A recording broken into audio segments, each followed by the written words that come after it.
junto ao rio, com raízes que se estendem até as correntes de água.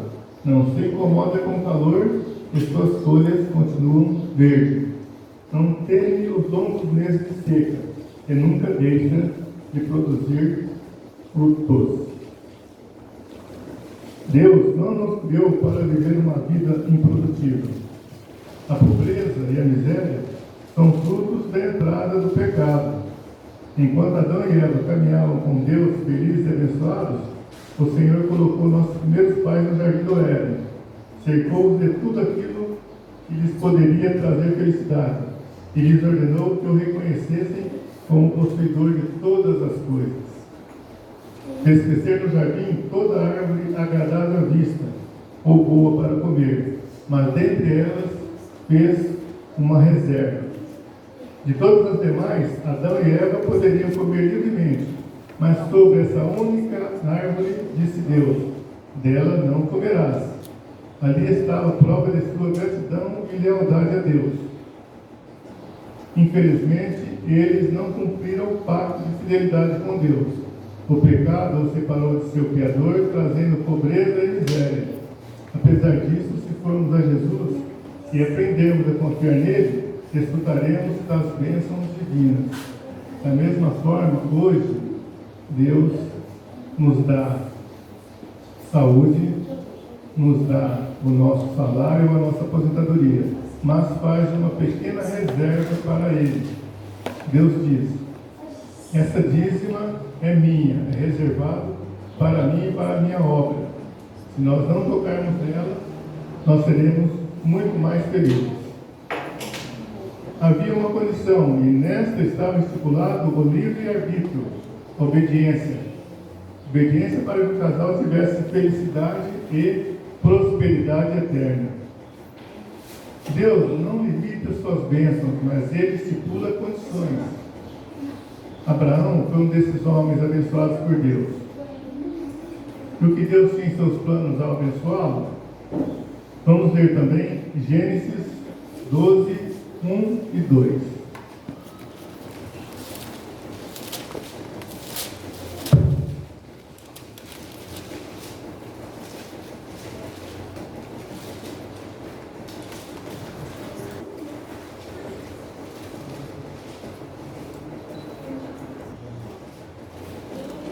O Senhor tinha dito a Abraão: deixe sua terra natal, seus parentes e a família de seu pai, e vá à terra que eu lhe mostrarei.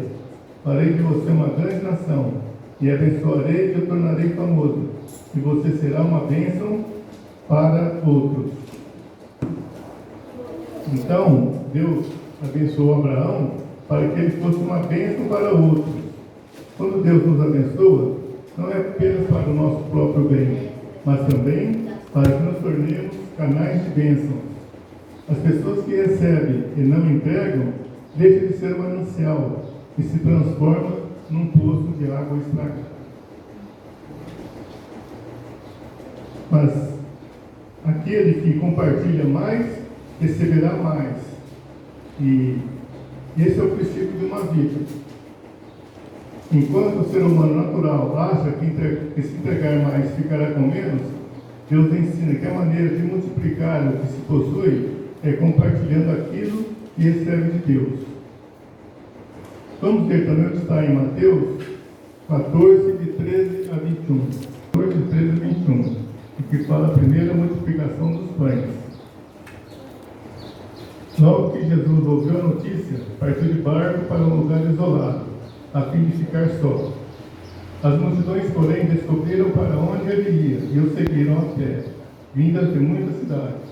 Quando Jesus saiu do barco, viu a grande multidão, teve compaixão dela e curou os enfermos. Ao entardecer, os discípulos foram até ele e disseram: este lugar é isolado e já está ficando tarde. Mande as multidões embora para que possam ir aos povoados e comprar comida. Não há necessidade, disse Jesus. Providenciem vocês mesmos alimento para elas. Eles responderam: temos apenas 5 pães e 2 peixes. Tragam para cá, disse ele. Em seguida, mandou o povo sentar-se na grama. tomou os 5 pães e os 2 peixes, olhou para os céus e os abençoou. Ele então partiu os pães em pedaços e os entregou aos seus discípulos, que distribuíram às multidões. Todos comeram à vontade. Os discípulos recolheram 12 cestos com as sobras. Os que comeram foram cerca de 5.000 homens, sem contar as mulheres e crianças. Então, nessa história, um garoto entregou 5 pães e 2 peixes e recebeu 12 cestos cheios. Existe também a história da viúva de Sarepta. Ela colocou à disposição do homem de Deus o que tinha, que era um pouco de farinha e um pouco de azeite. Serviu o primeiro e ela teve azeite e farinha até terminar a seca. Mas por que aconteceu isso? Porque ela confiou no que ele havia solicitado. E aqui vai uma pergunta para cada um de nós. Ter riqueza e dinheiro é pecado? Vamos ver ainda, 1 Timóteo 6,10. Dinheiro é a raiz de todo mal, e alguns, por tanto desejarem dinheiro, desviaram-se da fé e afligiram a si mesmos com muito sofrimento. Então, o cristão deve evitar a riqueza? A Bíblia não condena o rico porque é rico. Ele não declara que a aquisição da riqueza é pecado. Tampouco diz que o dinheiro é a raiz de todos os males. Pelo contrário, declara as Escrituras que é Deus quem dá poder para adquirir riquezas. E essa capacidade é um precioso talento, uma vez que seja consagrado a Deus e empregado no crescimento da sua obra, da sua causa. A Bíblia não condena o gênio ou a arte, pois eles procedem da sabedoria que Deus dá. Não podemos tornar o coração mais puro ou mais santo cobrindo o corpo de silício, ou privando o lar de tudo que proporcione conforto, gosto ou conveniência. Conforme 1 Timóteo 6,10, onde está o problema em ter muito dinheiro e riqueza? De que jeito a riqueza transforma-se em perigo? Em Conselho sobre Mordomia, página 86, diz: ensina as Escrituras que a riqueza só é uma posse perigosa quando posta em competição com os tesouros imortais, e quando o que é terreno e temporal absorve os pensamentos, as afeições e a devolução que Deus requer. Aí, nesse caso, o dinheiro e a riqueza ela se tornam uma cilada. Os que estão trocando o peso eterno da glória por um pouco de brilho e dos ouro-pés terrenos estão perdendo as eternas habitações. Estão perdendo as habitações por um lar que, no melhor das hipóteses, poderá durar apenas alguns anos. E quem faz isso de trocar a vida eterna por ouro-pés? Ouro-pés é aquilo que tem um brilho, mas é um falso brilho, não é ouro verdadeiro. Quem faz isso toma uma decisão insensata, faz uma escolha insensata. E qual foi a advertência divina ao seu povo antes deles entrarem na terra prometida? Deus fez uma séria advertência ao seu povo, que serve para nós hoje também. Vamos ler o Deuteronômio 8, de 11 a 18. Deuteronômio 8.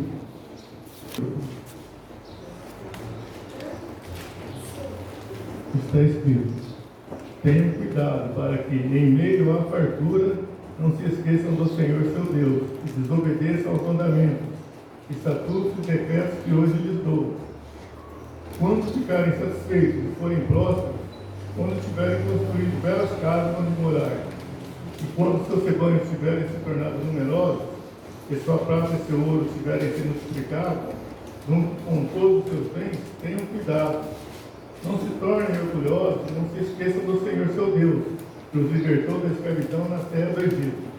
Ele os guiou pelo deserto imenso e assustador, cheio de serpentes venenosas e escorpiões, uma terra quente e seca.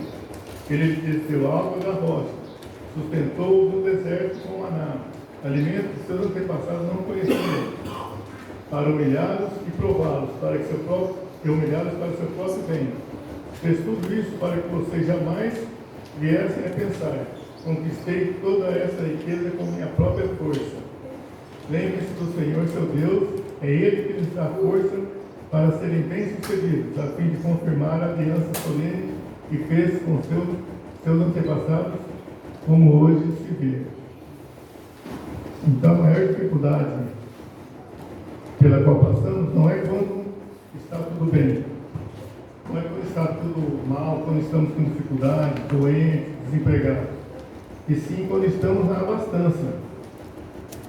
E fala, não é a taça vazia que é difícil carregar, é a taça cheia até a borda, que deve ser cuidadosamente equilibrada.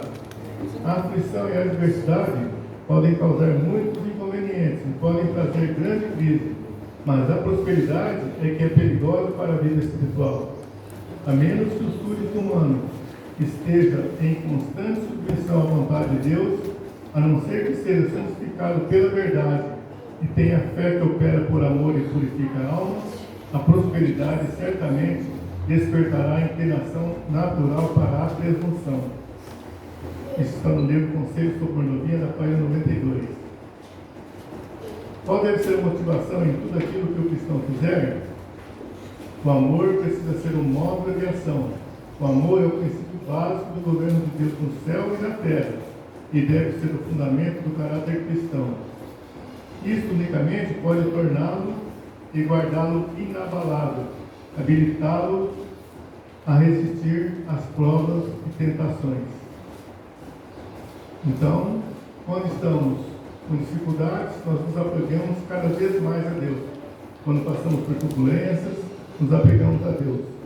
Agora, quando estamos com saúde, com dinheiro, empregado, aí nós começamos a ser presunçosos, ou pelo menos corremos o risco de ser presunçosos.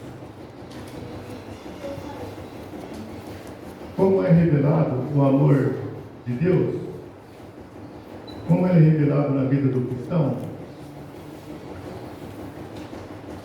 O plano de salvação foi estabelecido através de sacrifício.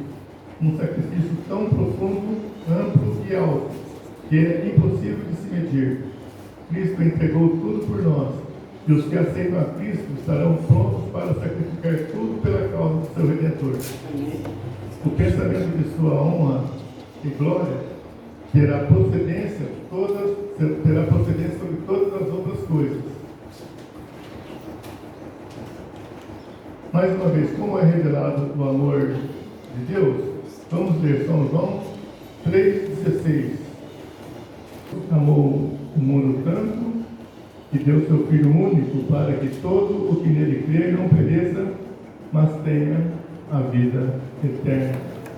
Então, Deus amou o mundo de tal maneira que deu, em algumas traduções dele, fala que deu seu Filho unigênito para que todo o que nele crê não pereça, mas tenha a vida eterna. Então, o que dá motivo a tudo que fazemos? Será que é o amor? É um motivo que imprime fundo nas nossas ações, assinalando-as com ignomínia ou elevado valor moral. Não são as grandes coisas que todos os olhos veem e toda a língua louva que Deus reputa mais preciosas. Os pequenos deveres cumpridos com contentamento, as pequeninas dádivas que não fazem vistas e podem parecer destituídas de valor aos olhos humanos, ocupam muitas vezes diante de Deus o mais alto lugar. Um coração de fé e amor é mais precioso para Deus que os mais custosos dons. Fala-se da história da pecadora perdoada, que ela comprou um precioso perfume por 300 denários para ungir os pés de Jesus. E o fariseu curado esteve disposto a dar-lhe somente um banquete. A viúva pobre, que deu seus últimos recursos compostos de 2 moedas. Vamos ver, Lucas 21, de 1 a 4, perto da viúva. Estando Jesus no templo, observava os filhos depositarem suas contribuições na caixa de oferta. Então uma viúva pobre veio e colocou 2 moedas pequenas. Jesus disse: eu lhes digo a verdade, Essa viúva pobre deu mais que todos os outros. Eles deram uma parte do que lhes sobrava, mas ela, em sua pobreza, deu tudo o que tinha. Então, o importante não é o valor em si, mas o coração agradecido que nós apresentamos ao nosso Deus. Deus quer que a felicidade dos seus filhos, em seu plano original, Deus quer a felicidade dos seus filhos. Em seu plano original, Deus cercou o homem e a mulher com toda sorte de bênçãos. A dor, o sofrimento e a miséria vieram por desobediência e infidelidade a Deus. Deus está desejoso de restaurar as bênçãos na nossa vida. E o que Ele pede não é muito, é muito pouco. No Salmo 37:5, Deus pede duas coisas: entregarmos a Ele e confiarmos nele. A promessa é que Ele fará tudo mais por você e por mim. Em Mateus 6,33, Deus pede que façamos duas coisas: colocá-lo em primeiro lugar e a justiça nos será acrescentada. A promessa é: tudo o mais que precisamos, Ele fará por nós. Tudo o que mais nós precisamos e necessitamos, e não necessariamente o que desejamos, porque nós normalmente desejamos muito mais do que nós precisamos, né? Os nossos desejos são muito grandes. E com relação ao dízimo, eu acredito que nenhum de nós tem nenhuma dúvida quanto ao percentual que é o dízimo, né? Porque o próprio nome já diz dízimo 10%. Mas é interessante que no tempo do Antigo Testamento, quando o pecuarista ele separava o dízimo, ele pegava os animais e ia contando: 1, 2, 3, 4, 5, 6, 7, 8, 9, no décimo ele separava era de Deus. Independente se fosse macho, se fosse manco, aqui ele estava separado para Deus, no caso do dízimo. Mas a oferta ele sempre dava o melhor, sempre o melhor animal, sem defeito, sem nenhuma marca, era um animal perfeito. Então a oferta deve ser perfeita. A farinha que ele dava na oferta também deveria ser da melhor farinha. Será que nós não precisamos pensar em como nós estamos ofertando ao nosso Deus? Se o dízimo é 10%, e de poderia ser defeituoso, manco, outro, e a nossa oferta? Será que nós não precisamos pensar se tem que ser melhor que o dízimo? Qual será o percentual que nós precisaríamos devolver ao nosso Deus? Se nós devolvermos, será que vai fazer falta? Temos certeza que não. O dízimo é sagrado, ele é santo, ele pertence a Deus. Isso está em Levítico 27, 30 e 32. Por isso não o damos. Nós não damos o dízimo, mas sim devolvemos o que é de Deus. Os dízimos servem exclusivamente para a pregação do Evangelho, para a comunhão dos pastores de tempo integral, dedicação exclusiva à pregação. Em Israel, o dízimo era usado exclusivamente para os levitas. O dízimo deve ser entregue à igreja. Isso tem Malaquias 3:10, que estabelece uma base salarial única e remunera os seus pastores de modo equitativo. As ofertas, elas são necessárias para construir, manter e operar as igrejas, pagando contas de limpeza, luz, água, e para empreender a obra médico-missionária, demonstrando o significado prático do Evangelho. Os dízimos das ofertas, elas servem para tirar o egoísmo do nosso coração e nos ajudam a colocar nossa confiança não no dinheiro, mas sim em Deus. Como resultado do nosso relacionamento de confiança com Deus, nós teremos mais sabedoria para gastar o dinheiro, pois adquirimos uma perspectiva correta de nossa escala de valores, sabendo assim diferenciar o que é realmente essencial daquilo que é supérfluo. Também saberemos usar as coisas e amar as pessoas, e não o contrário. Então, nós saberemos usar as coisas e amar as pessoas. A nossa motivação de devolver o dízimo não é conseguir bênçãos materiais de Deus, mas expressar gratidão e adoração pelas dádivas recebidas. Deus não faz troca com ninguém. Hoje existem igrejas que ensinam teologia da prosperidade, um tipo de barganha com Deus. Mas Deus não pode ser comparado a um fundo de investimento. Não é essa a relação que Ele deseja ter com seus filhos. O Senhor nos ensina a ofertarmos humildemente e em sinceridade, não por ostentação ou por interesse. E hoje nós tomemos a decisão de reconhecermos que Deus é o nosso Criador, Deus é o nosso Salvador e Deus é o nosso mantenedor. E por isso hoje eu decido ser fiel a Deus. Espero que você também decida ser fiel a Deus nos dízimos e nas ofertas. Espero devolver a Ele o meu ser inteiro, toda a minha vida, o meu corpo, meus dons e talentos, o meu tempo, meu tesouro. Espero que vocês assumam esse compromisso entre vocês e Deus também. Os dízimos santos e as ofertas liberais.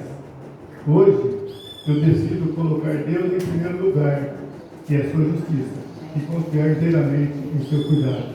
Eu espero que esse também seja o desejo de cada um de vocês que estão aqui hoje. Amém.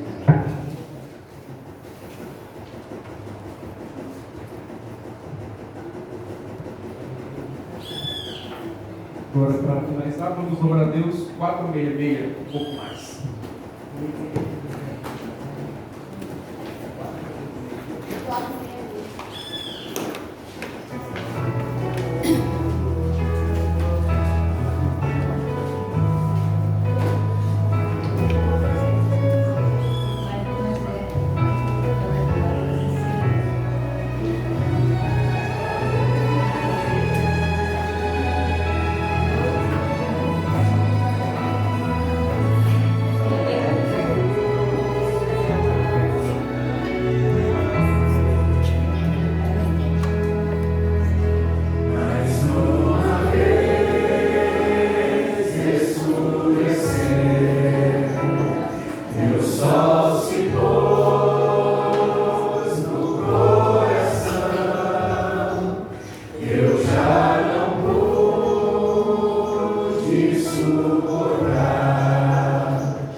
Senhor Deus, teremos bondade.